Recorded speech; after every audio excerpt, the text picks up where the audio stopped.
দেখে কি মনে হচ্ছে বাইরে থেকে কেনা মোংলাই? না, এটা সম্পূর্ণ বাসায় তৈরি করা। আসসালামু আলাইকুম এভরিওয়ান, আমি নীলা কুকিংস অ্যান্ড ব্লগ থেকে প্রতিদিনের মতো আপনাদের সামনে বিভিন্ন ধরনের আইটেম নিয়ে হাজির হয়েছি। আজকে আমি তৈরি করে দেখাবো মোংলাই পরোটা, যেটা খুব সহজে আমরা ঘরে তৈরি করে নিতে পারি, বাইরে থেকে না কিনে। ঘরে কিন্তু দেখে মনে হবে যে কেউ দেখে মনে হবে যে এটা আমি বাইরে থেকে কিনে এনে এখন এটাকে কাটতেছি, আসলে কিন্তু তা নয়।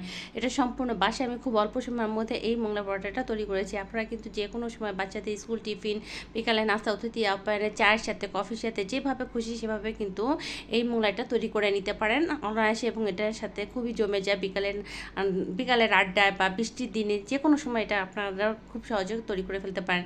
চলুন আমরা রেসিপিটি শুরু করে দিই। এখানে দেখেন হচ্ছে আমি ময়দা দিয়ে তৈরি করেছি। এখানে আমি 2 কাপ ময়দা, অল্প পরিমাণ লবণ, স্বাদ মতো লবণ আর তেল দিয়ে পানি দিয়ে এটাকে মেখে রেখে দিচ্ছি। এটা আমি স্কিপ করে গেছি।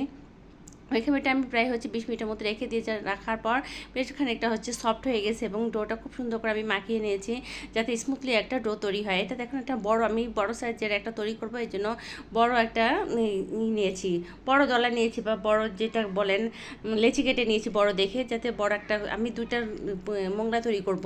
এখানে দেখেন আমি বেশি একটা এমন জায়গা নিয়েছি যেখানে আমি বড় একটা রুটি তৈরি করতে পারি। এখানে আমি প্রথমে রুটি বেলে নিব, পরে আমি হাত দিয়ে তেল দিয়ে স্পেস করে নিব, যাতে এটা হাত দিয়ে খুব সুন্দর একটা পাতলা একটা রুটি তৈরি করা যায়। দেখে আপনি দেখে বুঝতে পারতেছেন রুটিটা কতটা পাতলা তৈরি হয়েছে।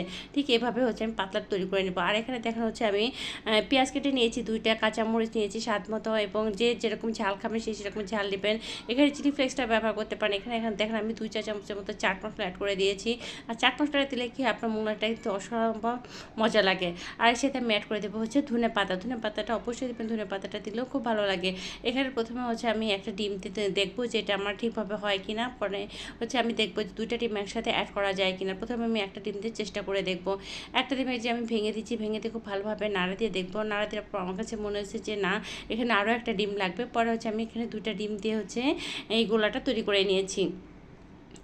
এগুলো আসলে কি আপনারা এখানে যে কেউ কিন্তু এই মোগলাই পরোটা তৈরি করতে পারবে। এটা বানানো কিন্তু খুবই সোজা। আমরা আসলে কি দেখা যায় যে অলসতার কারণে বা কষ্ট হবে এই কারণে দেখা যায় বাইরের জিনিসগুলো খাই, তৈরি করি না। আসলে কিন্তু এটা একদমই ভুল ধারণা। এগুলো তৈরি করা কিন্তু খুবই সোজা।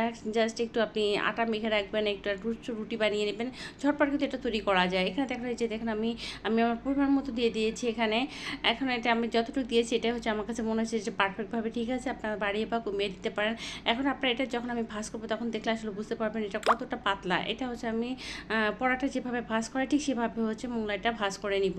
এই যে দেখুন কতটা পাতলা, এটা উপর থেকে বোঝা যাচ্ছে। আমি ভাজটা একটু এবড়ো থেবড়ো হয়ে গেছে, কারণ আমার প্যানটা বেশ বড়, তারপরেও আমার মোগলাইটা আরও বড় হয়ে গেছে, যার জন্য একটু ভাজ খেয়ে গেছে। কোনো সমস্যা নাই, কিন্তু এটা খেতে খুবই মজা এবং খুবই টেস্ট হয়েছে।